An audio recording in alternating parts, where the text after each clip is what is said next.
The wind howled and lashed against the wooden walls, as if trying to rip the cabin apart. Samuel Drake sat by the fire. Then, suddenly a faint knock echoed through the howling wind. Samuel frowned. In this kind of weather, even wild animals would not dare to roam. He sprang to his feet, walked to the door, opened it, and his heart nearly stopped. On the snow-covered ground knelt two large, muscular Apache women, huddled tightly together. Their lips were purple, their hair frozen to their faces, and their breaths were shallow, like they only had a few left. They were nearly naked beneath scraps of torn cloth. The one in front, Nayeli, lifted her head, her dark golden eyes flickering. She reached out, trying to cling to the doorway. Her voice was hoarse, almost broken. "I need the warmth of a man like you." Everyone turned us away. Samuel froze. His mind urged him to shut the door to avoid trouble, to stay safe. But his heart had seen too many people die in the cold. He bent down and picked up Sahale, the girl who was barely hanging on. Then he wrapped his arms around Nayeli. Their bodies were heavy and cold as ice. As he pulled the door closed, the wind wailed like the cry of darkness being left behind. Samuel said, "I will not leave anyone outside during a storm. Come in." The two women collapsed beside the fireplace, their breathing faint, and Samuel, as he sat down next to them, had no idea that this stormy night would open a whole new path for three souls abandoned by the world. The fireplace glowed red all night. Its warmth spread through the damp, chilly wooden walls. But Samuel could not take his eyes off the two large bodies curled up together on the dry deer hide. Now and then, Nayeli trembled gently, trying to keep Sahale, the one more severely injured, from getting colder. The strong muscles along her shoulders and back shivered violently from the fever. Sahale, on the other hand, breathed in short, shallow bursts, as if a single strong gust of wind might carry her soul away. Samuel placed his hand on their foreheads to check. Ice cold. He slowly pulled another wool blanket over both of them. Inside the small cabin, only the crackle of firewood and the whistling wind seeping through wooden cracks could be heard. The red glow lit up three people. Two Apache women, statuesque like ancient warrior goddesses, and an old rancher whose eyes had seen too much sorrow. On the first morning, Nayeli opened her eyes. She looked around, alert, like a wounded animal. Nayeli said, "Sahale." "Where is she?" Samuel replied. "Right next to you. Still breathing. Slow, but alive." She reached out and gently touched Sahale's face. Her eyes turned red. Nayeli said, "If she dies, I have no one left." Samuel said nothing. He understood that feeling more than anyone. Days passed. Snow still blanketed the windows. Samuel ground herbs, boiled water, changed bandages. The two women were still far too weak to move. He made soup, coaxing them to drink it, spoon by spoon. Though strong, Nayeli often glanced at him with guarded eyes. One evening, as Samuel set the pot of porridge near the fire, Nayeli asked quietly, "Why are you helping us? Every man stays away from my tribe." Samuel did not turn around. He simply pushed the logs deeper into the flames. "I once left someone behind in a storm, and I have regretted it for many years." He paused. "I will not do it a second time." The words settled over the room like a heavy blanket. The next day, Sahale fully woke up, her deep black eyes blinking slowly like a lost child. "Sahale." "Where are we?" Samuel replied. "My cabin. The storm has not passed yet. You should stay until you are strong again." She looked at him for a long time, then whispered, "Thank you, even though I do not know why you would risk helping us." In that small cabin, three wounded souls lived together through the longest winter of their lives. No one asked about the past.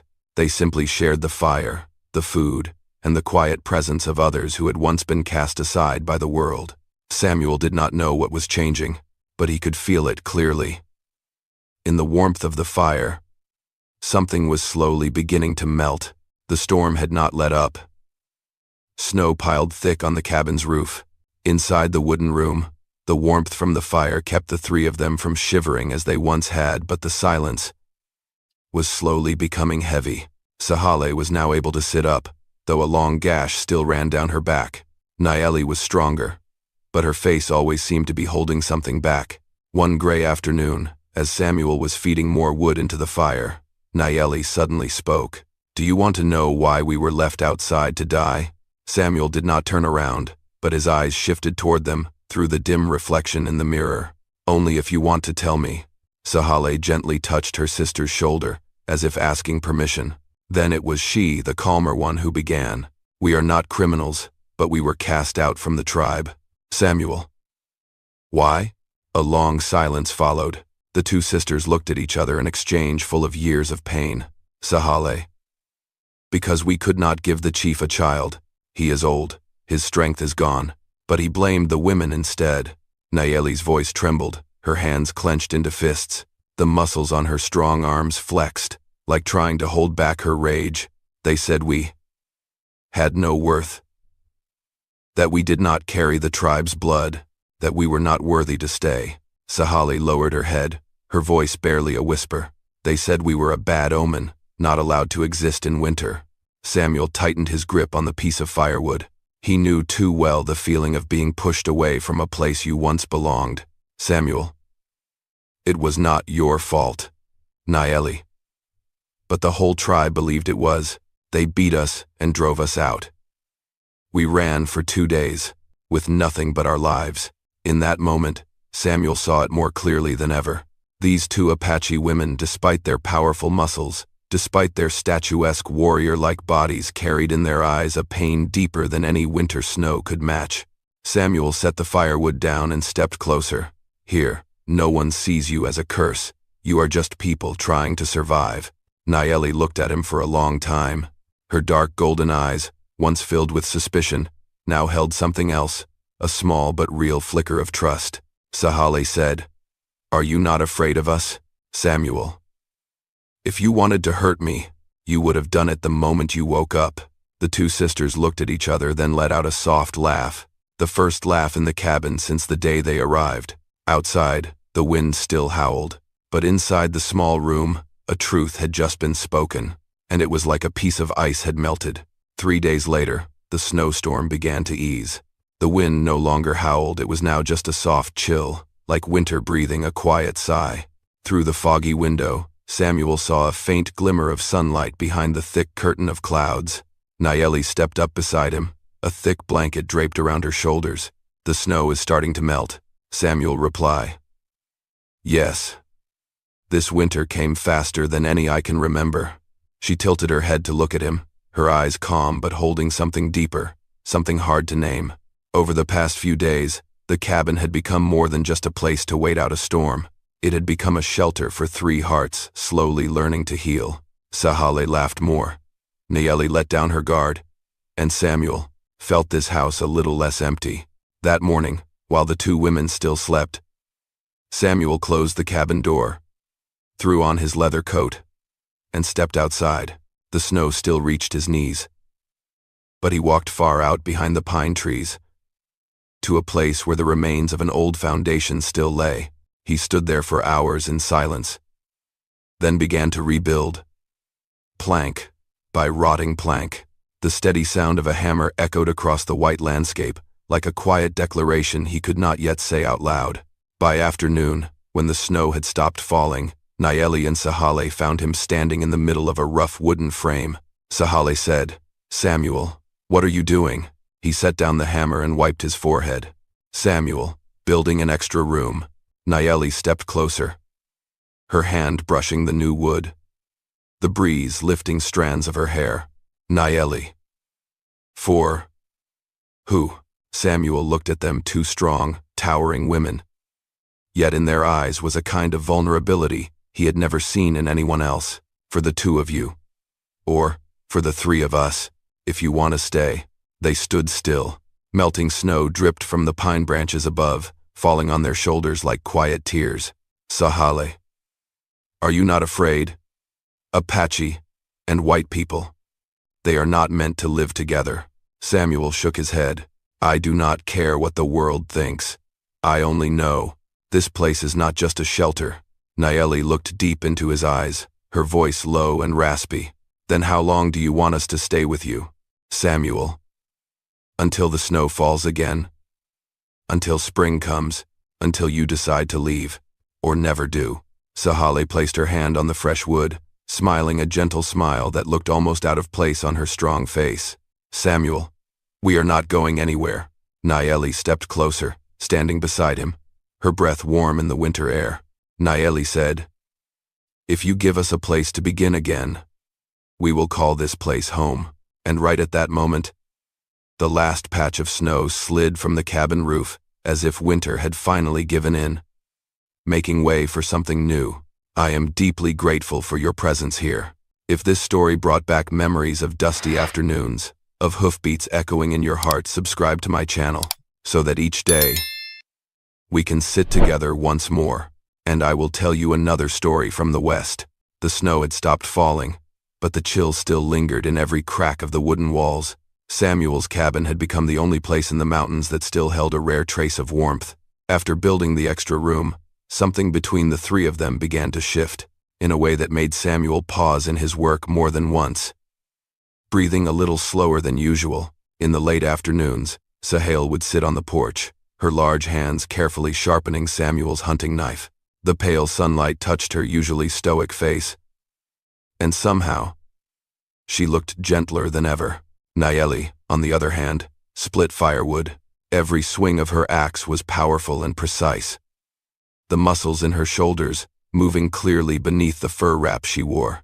There were moments when Samuel looked over at the two sisters and felt for the first time that this cabin truly had life inside it. On a windless afternoon, the three of them sat together on the porch. The sun peeked out through the gray sky, its light faint but warm. Sahale smiled softly as she looked upward.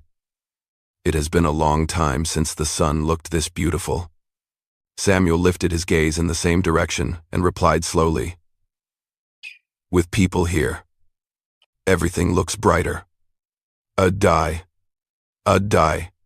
A die." Nayeli turned to him instantly, her expression half serious, half playful. "You mean, the cabin feels less lonely?"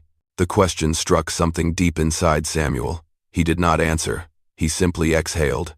Sahale set the knife down and scooted a little closer, her voice soft, as if afraid to wake the sleeping winter wind. "We see it. Samuel, the sadness in your eyes dotted is the same sadness we carry." Samuel lowered his head. Images of his wife and child passed through his mind like pale ghosts behind him. Nayeli moved in closer as well, the warmth of her large body pulling the air tighter around them. She placed her strong hand over the back of his, her voice low and honest. "You opened the door for us that night. No one ever did that. No one ever looked at us as people."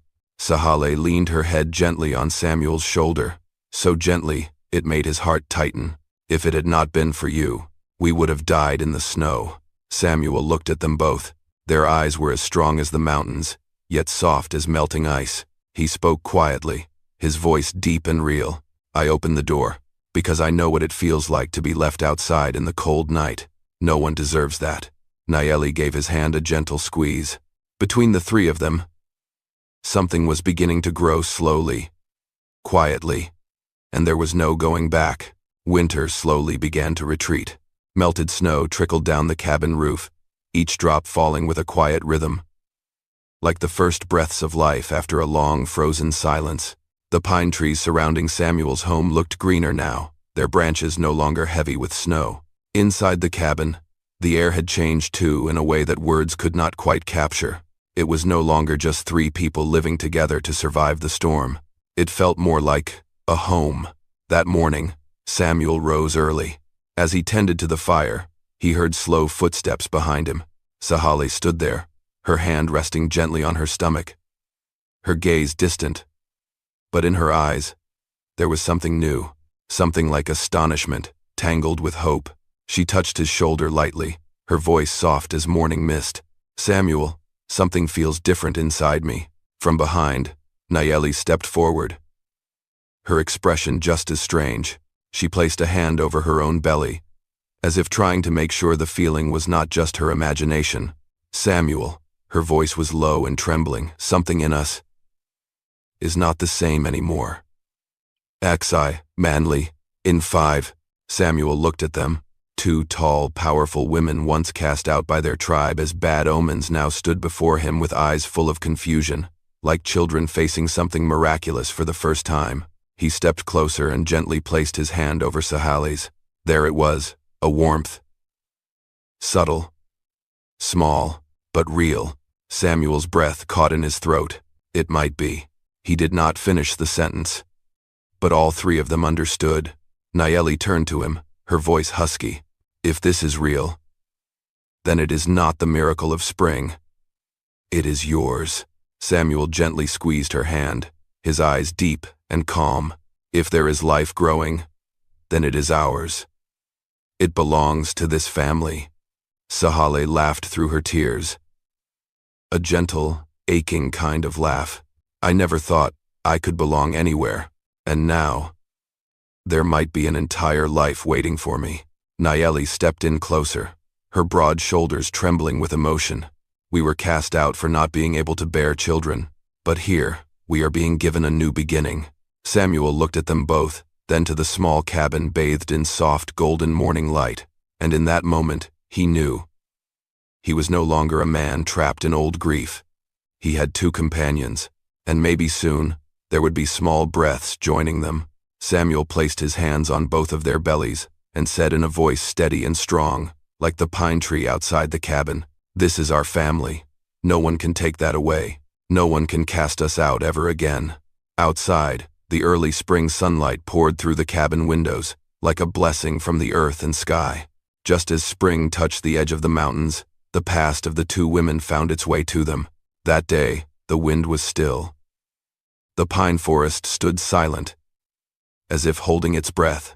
Samuel was checking the fence when he felt a sharp chill crawl down his spine, a gut instinct, the kind only a former soldier who had once stared death in the face could understand. On the damp earth, unfamiliar footprints had appeared. 3 at first, then 5, then more. These were not animal tracks. Someone was watching. Samuel returned to the cabin, his voice low and firm. Someone is coming. Not from around here. Sahale tightened her grip on her sleeve, her deep black eyes darkening.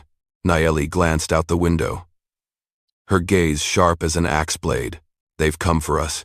The three of them stood side by side, saying nothing more. Within just a few breaths, shadows began to appear at the edge of the forest, familiar figures with long braids, tall spears, and faces painted in tribal patterns. Leading them was an older man, tall and broad, his face cold as carved stone.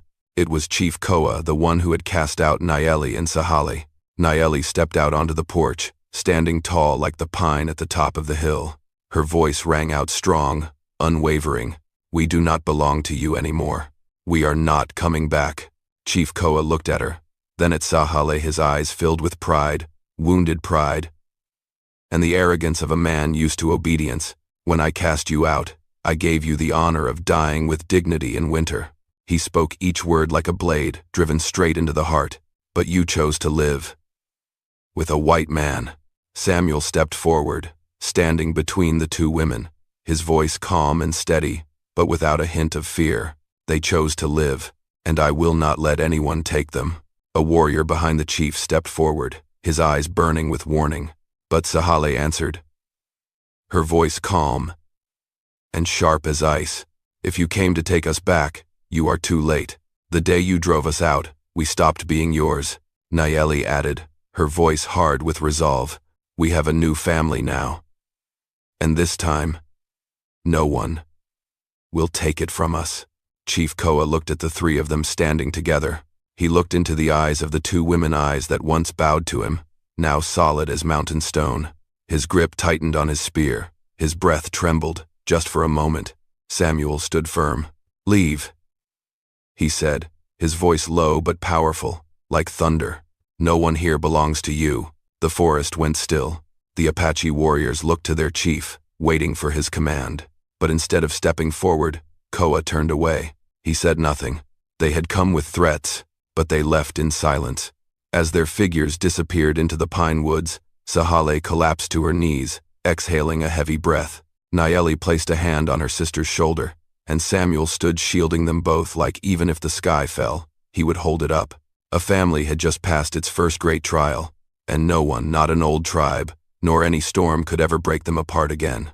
As the shadows of Chief Koa and the old warriors disappeared into the pine forest, the entire world seemed to exhale.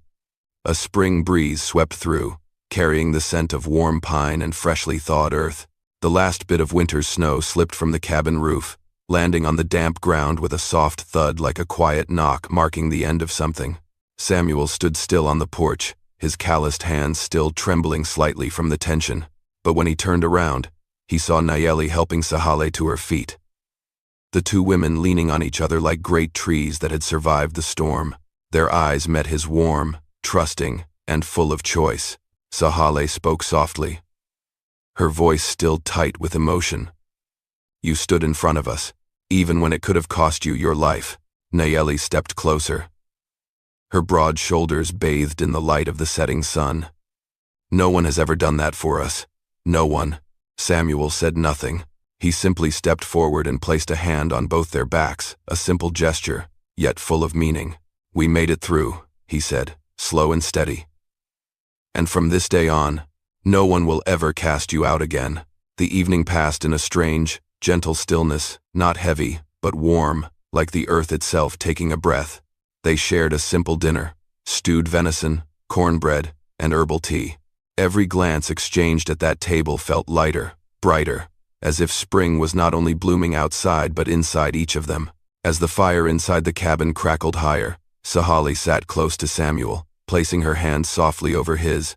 "Family is not where you are born. It is where no one leaves you behind."